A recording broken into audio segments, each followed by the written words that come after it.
if you want to find the coordinates for point C along this line here, basically this exact situation, point C can be anywhere along this line, given the ratio here. Here's what you do.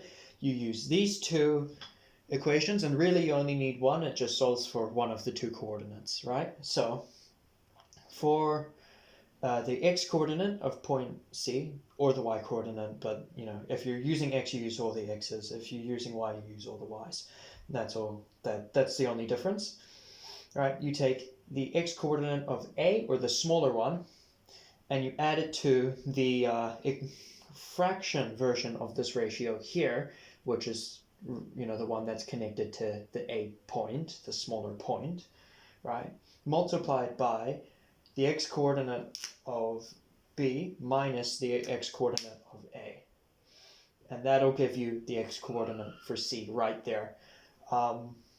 Same goes for y, it's just you use the y coordinates. Now, if you're calculating distance, along basically a similar line like that, C refers to the hypotenuse. Sorry, it's just for, this is not the same.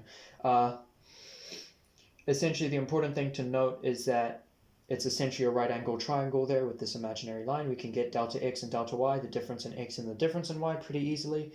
You just take, it's basically just these here. You take the y, b's y, and you subtract a's y from it, the difference in y, right?